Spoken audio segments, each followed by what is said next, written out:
What was that moment you knew you wanted to build this company, Mimdax? Thank you for the question, Asma. I think I've always knew at heart that I'm blessed with this particular personality where I love to help people. I've been in sales all last 20 years throughout, starting from Standard Chartered Bank to IBM.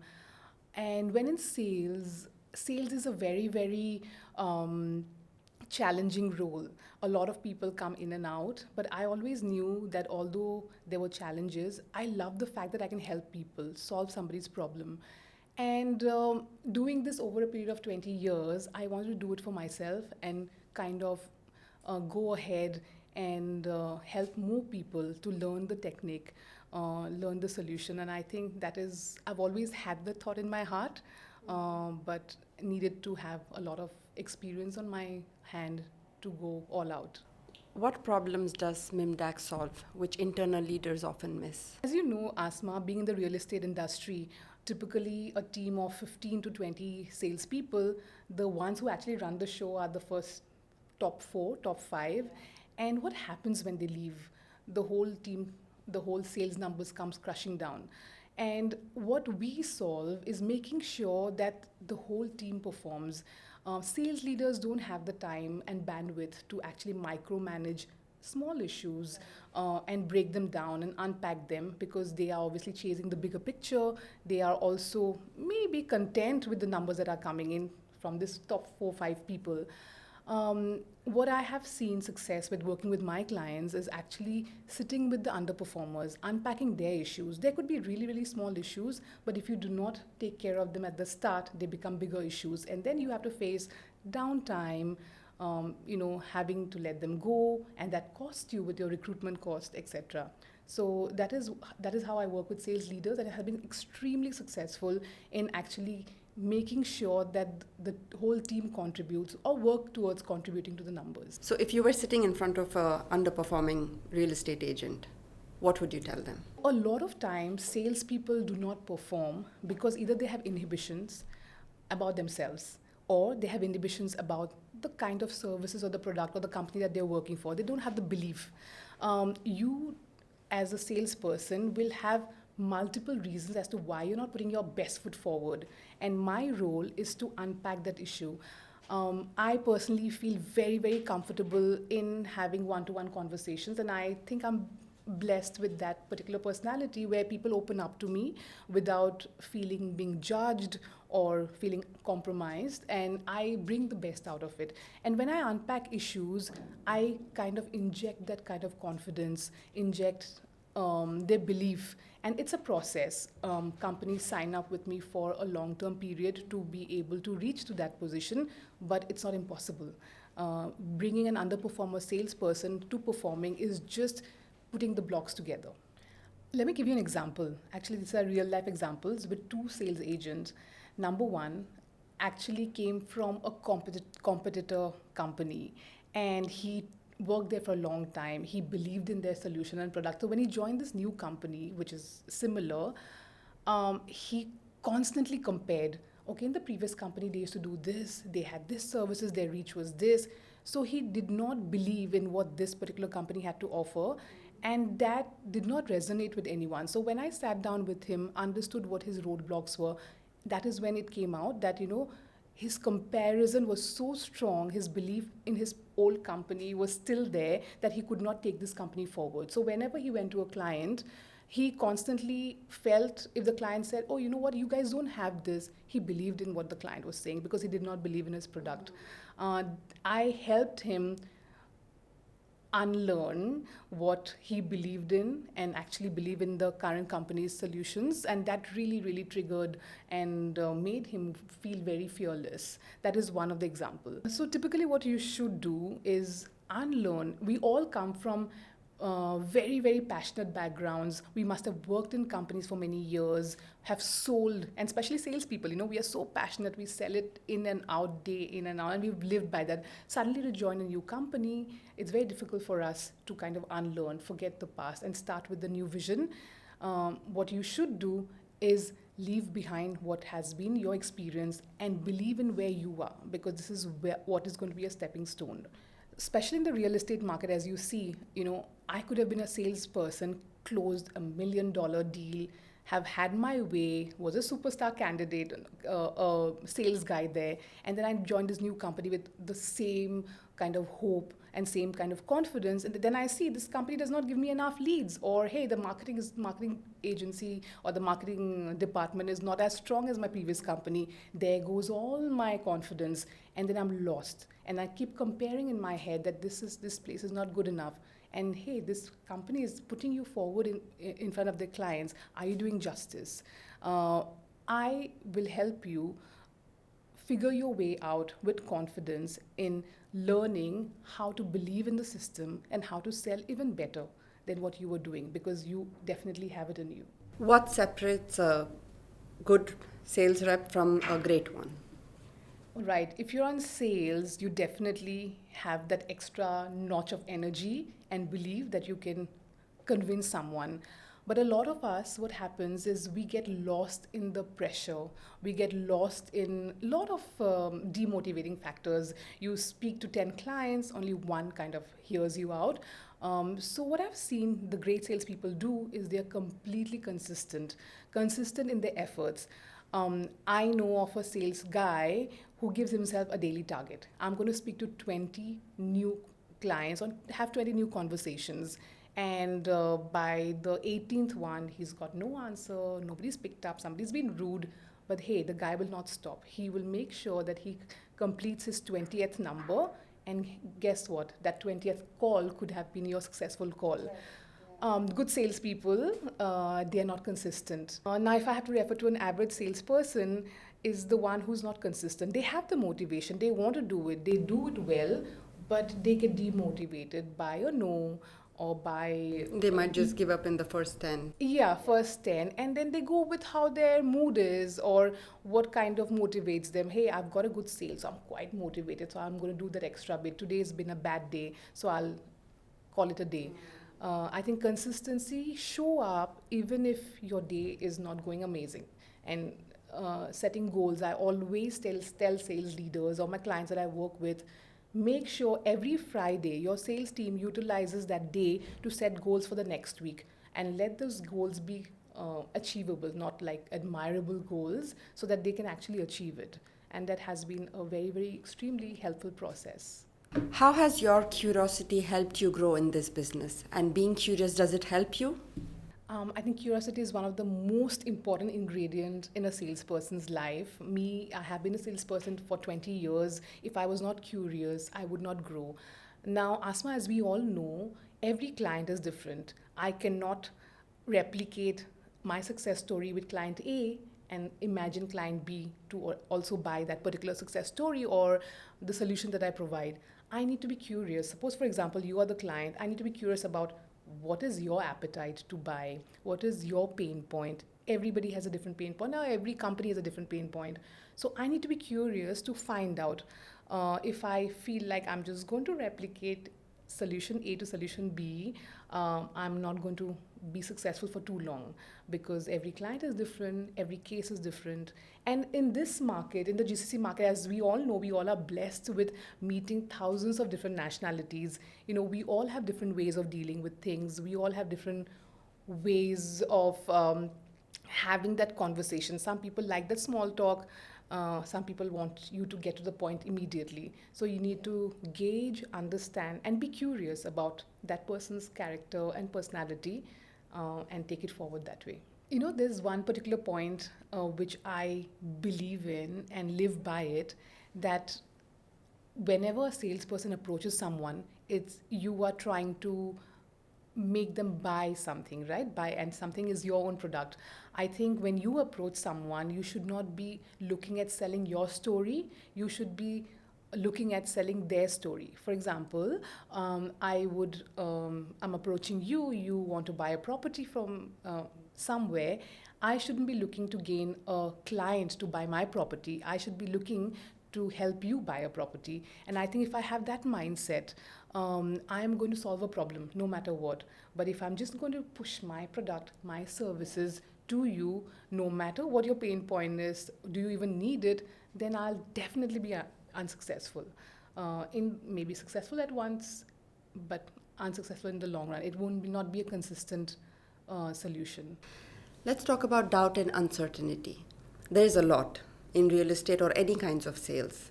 How do we overcome that? That's a really good question. All salespeople, no matter how veteran you are in sales, you will always doubt yourself before putting your best foot forward. The reason why we doubt is because obviously we're excited, we want to close a deal, we have pressure from the management to achieve those targets. One place where I have seen successful salespeople go over and beyond is when they believe in the solution that they are selling. That is number one. Number two is they don't have a mindset of selling, but actually solving a client's problem. When you go with that approach, you are open minded. Now, let's say, for example, I meet you and I know that you have an appetite to buy my solution. But if I put forward my solution to you in the first 5-10 minutes of our conversation, it is obviously that I'm not interested in what your pain point is. What are you going through? How is your current solution working for you? But I'm actually just like, hey, give me your order. I think that is something that a lot of people go through in sales. So coming back to the original point, that how do you overcome doubt is create a mindset of helping others. When you create a mindset of helping others, there's no stopping, absolutely no stopping. You will be solving problem and your product and sales will soar. What is your take on micromanagement in sales? When is it toxic and when is it needed? Oh my God, this is such a talked about topic. I mean, being in salespeople, we don't like to be micromanaged. You want me to achieve my numbers, leave me alone, I'll do it. That is the kind of mindset that we all have and we all love. However, sales leaders, we all have a responsibility. We need to make sure that we are not letting the gang wild. So what happens is micromanagement is such an aspect which is extremely important when it comes to actually reviewing the trust. Now, let's say, for example, Asma, you work with me in my team, and I tell you, Asma, you need to do $1 million of sales this quarter, and do it. And coming end of the quarter, I see that, Asma, you've not done XYZ correctly, and hence you did not land up doing $1 million. On the other hand, you've done ABC and XYZ, and hence you are actually beyond that number. Now, as a sales leader, I don't have to wait till the end of the quarter to find out what the problem is. What you can do, especially for consultants like me, a lot of companies do that. They work with me to make sure that A, B, C, X, Y, Z is in check and they are all running well without having putting that pressure. When I come into your company and your organization and work with the sales leader, I don't have any inhibitions. I'm not judging you. I am not here to make sure that you don't earn your probation. I'm actually here to make sure that you make it till the end. And with that perspective, I help you to say that, hey, are you sure you're on track? Are you doing all these things that is required? So micromanagement can be toxic if it's done by the sales leader with pressure, because he has to be answerable to his organization, to his management, and he is restless if you're not achieving it. But when it comes with strategy, when it comes with, Asma, I'm here to help you, to make sure that you are doing the right things, I think it is very welcomed. I have experience of working with salespeople who actually look forward to meet me because I'm helping them and guiding them throughout their whole journey. So, the biggest question a lot of people have in their mind in real estate or any organization is sales for me or not? What is your take on that? Is sales for everyone or it's just for a few selected ones? I'm going to give you an answer which might be shocking, but anyone can sell. We all sell in our day-to-day life. Sales is about making sure that you convince someone that, hey, you have a pain point and this is the way to go through it. Now, let me give you an example. Asma, you might be having siblings. There might be a day when your sibling is having a downtime and they reach out to you and they're looking for a solution. You do have the good intent of solving that solution, right? Because she's your sibling and you really want to help. Similarly, things go with your kids. with a friend, we all can sell. And selling is nothing but helping someone to solve their problem. Now, when it comes to real estate sales, for example, you're an expert. You know that, hey, XYZ property is at this location. This is perfect for a family who's looking to have access to school, malls, etc. Now, that expertise, you need to bring it to the table and convince a client as to why this is the right solution for them. So, sales is for everyone. Anyone can do sales, but only if you have a mindset of helping someone. Helping. And the biggest tool a salesperson has is data. I think when you speak to a client with data driven points, you are always able to show a perspective which they don't have. For example, in real estate sales, you have access to data as to how the property market has improved and increased, and if you do not act upon it now, you will be at a loss or you'll be have a setback. I think that is something a lot of salespeople miss. They do not bring data on the table. Now, as you might know, that in Dubai we are almost close to 4 million population, and imagine at the rate the market is growing. We see it on the roads. It's busy, metros are busy, roads are busy. It's a very ripe market. The market is growing. There's a lot of need to buy properties, and a lot of companies are investing. How do you be ahead of the game is making sure that you are convincing the right audience with the right impact, which is your data. In any industry, talking about that, how you've helped other clients and how they have benefited. I think if we put all of that together, anyone can be a salesperson, but being consistent and wanting to help somebody to solve a problem is the biggest point or feature a person should have To be a good to salesperson. be a good salesperson. But is it also right that sales is not for everyone? I mean, human beings, we need to be motivated every day. Every day when we wake up, it's not that we are switched on and, hey, let's start the show. We need a lot of motivation, and that comes with self talk, self healing, doing work, exercising, drinking water, having the right kind of food. Now, salespeople need to be super motivated every single day. You are talking to people who are saying no to you. You are ringing people who are not picking up the phone. So imagine if you are not that people's person, you will deplete. So it's very important that you are open to conversations. You are not an introvert, sorry to use that word, but you need to be out there wanting to speak to people. Today you meet somebody in the lift, are you confident to just talk? A lot of us are not. I'm like, I'm going to ignore the person who's in the lift with me. I am having my own day. But salespeople can't afford. They need to be up and running. They need to be available, speak in the bars, speak in the lifts, be comfortable with it. So if you don't have that kind of caliber in you, maybe you not enjoy sales. And let's talk about in real estate where there's commission only sales. I mean, imagine the kind of passion that you need to have. You need to bring food on the table every month, and how are you going to do that? It's a commission only role. You need to be wiring your brain to constantly think of who do I speak to.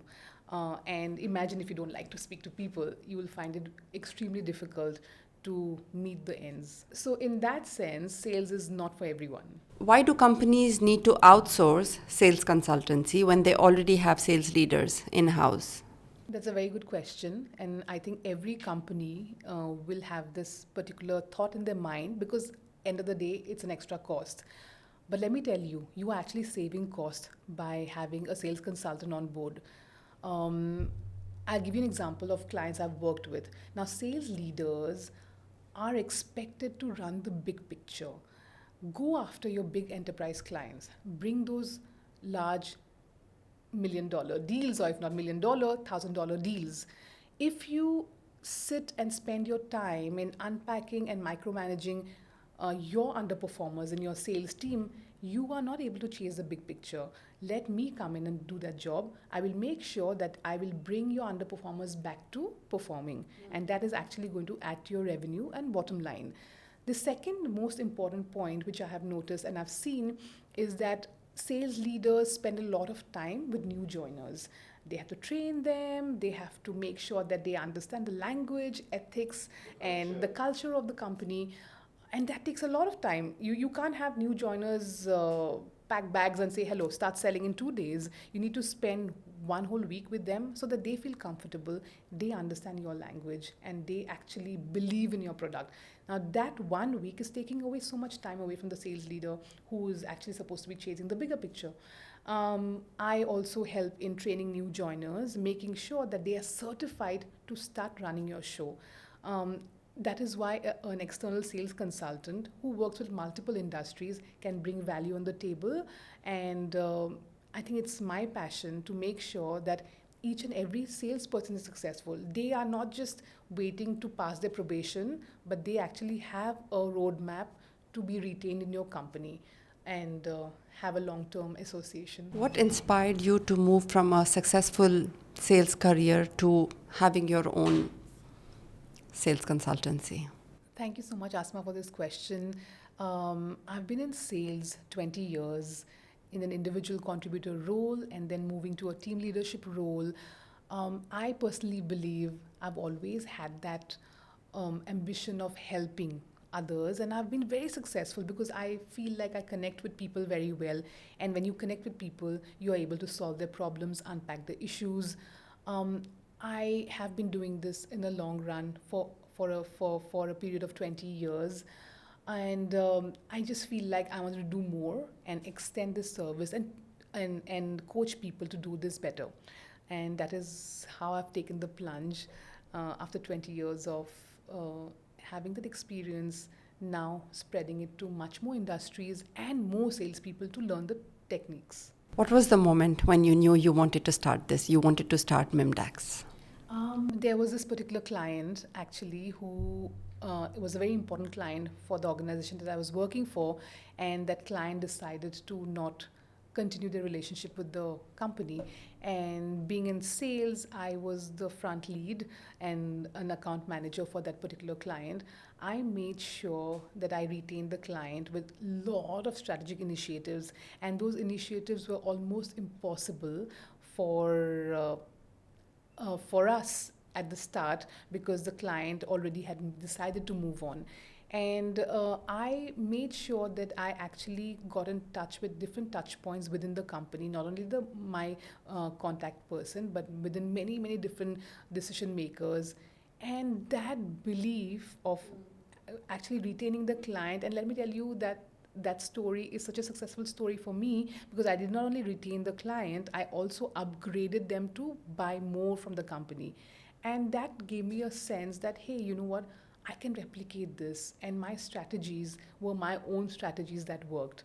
And that gave me the confidence to So move you can forward. have and spread your Spread my strategies, helpful nature. help more companies in getting benefit from different techniques and strategies. So, how did your early experience in IBM and Standard Chartered help you be a person you are today? Thanks for that question. I was blessed to have sales experience with two giant companies, Standard Chartered Bank, banking industry, and IBM, which is the IT industry. So I have sold to companies in corporate banking, and I've sold to companies who needed IT solutions. This gave me a variety of insights on how different decision makers work. How in a banking scenario, I'm speaking to a company who wants to have their current account with Standard Chartered Bank or in the banking industry. Their thought process and their decision making is very different from an IT manager who is not the sole decision maker, who is buying a IT solution from you. This both the experience gave me the fact that I cannot take a client for granted, saying that okay, you know what, set A works with set B. Every client is different. Every decision maker is different. If there are multiple decision makers, you cannot just rely on your first point of contact who says, hey, you know what, I like your solution. And then I go back to the company and say, you know what, I'm getting this deal. No, there are multiple people who are engaged in this decision. So that really helped me different selling to different types of decision makers in different functions. One is in the CXO level, one is the IT managers, on how to ensure that you understand your client before making an assumption. What was your first big challenge when you entered the GCC market, and how did you handle it? That's a very good question, because recently on my LinkedIn, actually, I wrote about my story. So when I came to Dubai in 2014, I came with a lot of confidence, having worked for IBM, Standard Chartered, 8 years of pure sales experience. But Dubai has its own playbook. There are different types of people, different nationalities that you're dealing with. There are some clients who are based in Dubai, some of them headquartered in another country. So you're dealing with different, different lines of business. So I had to learn the new way of selling. Although having experience in sales, I understood that I need to understand. There's one book that I read when I first came here. Don't you know it's Friday? You do not call anybody on a Friday if they are off.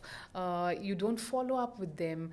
So there were a lot of new learnings, but I have a very, very curious mind. I do not assume that if things worked, if I have won a particular deal because I did X, Y, and Z, I'm going to win this deal as well. I have a very curious mind. I try to understand the client's thought process, the organization, and then obviously with the whole point of wanting to help a client, I approach, and that has been really, really helpful. But every day is a learning, and today also I'm learning, meeting new people, making sure when you're networking, you are learning so much more. What's the best piece of advice a mentor gave you, and how did it change your life? The best piece of advice that mentors actually given me is stay curious. Never assume that you know it all. When it comes to learning, when it comes to meeting a new client, when it comes to joining, let's say, for example, you join a new company, you might have solid sales experience, industry experience, but stay curious and learning the new ways and never assume. What do you know now that you wish you knew in your earlier consulting days? That believe in yourself. There's nothing that you can't do. I think once we put our mind to something, we can achieve it. But a lot of time, what human beings we do is we procrastinate, we self doubt, we have fear of, let's say tomorrow I go to a meeting, and it has happened to me in real life. I've gone to this really, really, really important meeting. It is a large enterprise client, and when I was in my individual contributor role, and I see my competitor, and I know that girl who rocks up in this amazing suit, looking super sharp, and she actually had the benefit of having the meeting with my client before me. So I was in the waiting outside the conference room, and she walks out fully confident, looking amazing, and there goes my comes in my self doubt. Although I know how to sell the solution that I'm going to speak about, my presentation skills, but I started self doubting myself. Why? Just because I was comparing myself with somebody who was a threat. I don't do that anymore because I believe in myself. I believe in my strategy of wanting to help the client, and everything else will fall into place.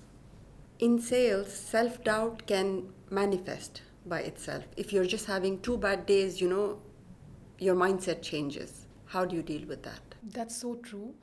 It happens to all of us. It happens to me, it happens to you, and any human being.